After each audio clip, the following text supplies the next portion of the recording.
Madam Chair, Excellencies, distinguished guests, ladies and gentlemen. At the outset, let me extend a warm welcome to all of you who have traveled from every corner of the globe for making it convenient to attend the special meeting of the Counter-Terrorism Committee of the UN Security Council. This is the first time that the UN Security Council is holding a meeting in any format in India. That it is doing so when we are celebrating the 75th anniversary of our independence, the Azadi Ka Amrit Mahotsav, is especially noteworthy. I thank the members of the committee and the Counter-Terrorism Executive Directorate for their efforts in holding this special meeting in India. I would also like to acknowledge His Excellency Antonio Guterres, UN Secretary General, for his remarks that were read out just now by Ambassador. Your presence here in Delhi today for this special meeting of the CTC demonstrates the importance that the UNSC members, member states, and a wide range of stakeholders place on this critical and emerging facet of terrorism. That the Council is holding this special meeting of its Counter-Terrorism Committee in India is also a product of the fact that counter-terrorism has become one of the top priorities during our ongoing tenure in the Security Council. Terrorism remains one of the gravest threats to humanity. The UN Security Council, in the past 2 decades, has evolved an important architecture built primarily around the counter-terrorism sanctions regime to combat this menace. This has been very effective in putting those countries on notice that had turned terrorism into a state-funded enterprise.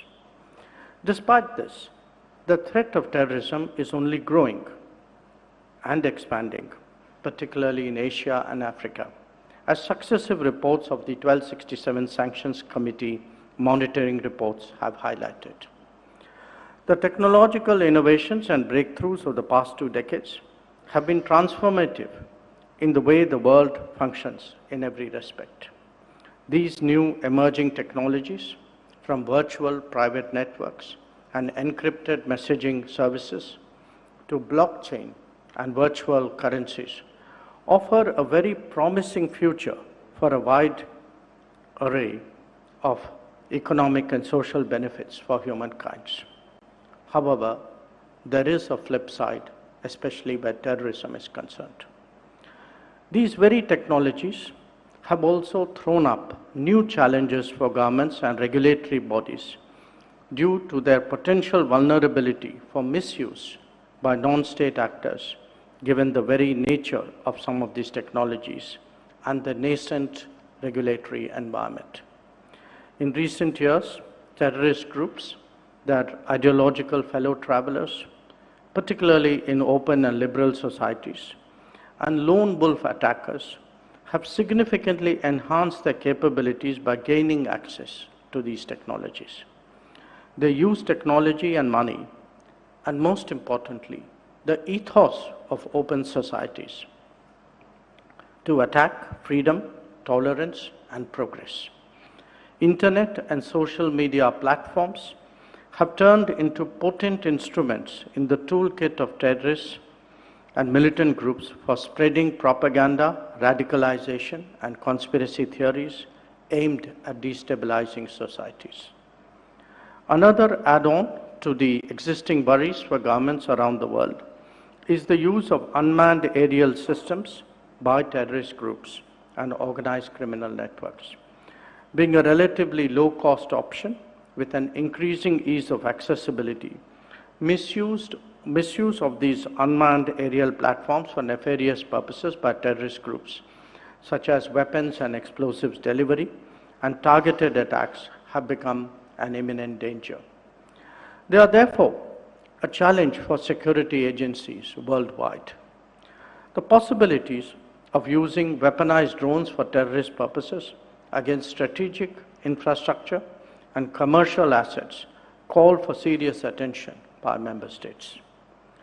Our own experience of the 2008 Mumbai attacks, and you will all recall the briefing yesterday, our experience showed us how a benign technology of Voice over Internet Protocol, VoIP, could be used for organizing and directing such a barbaric terrorist attack from beyond our borders.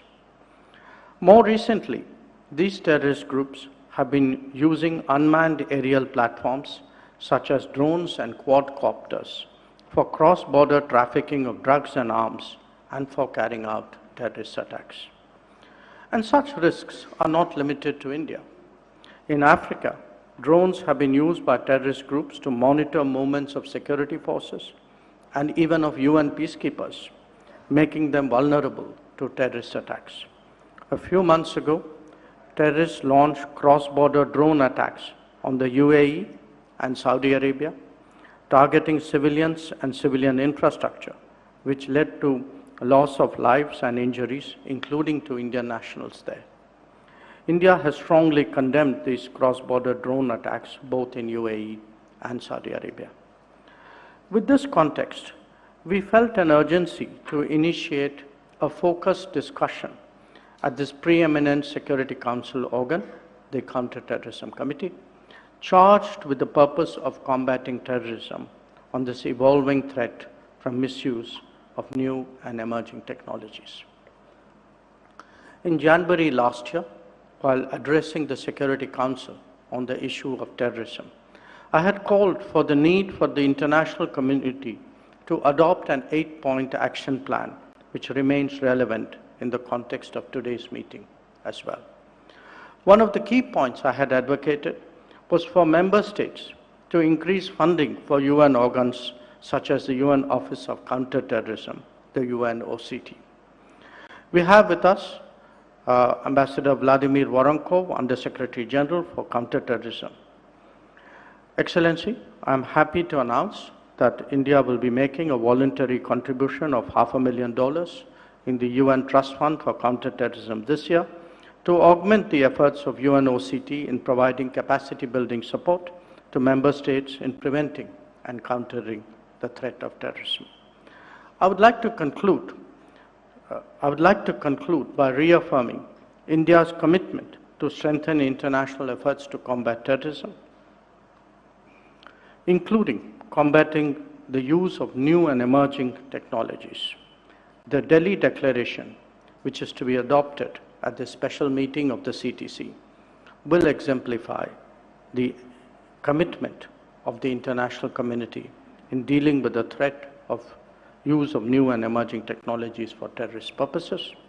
We are honored to host this special meeting of the Counter-Terrorism Committee in India and contributing to international efforts in this regard.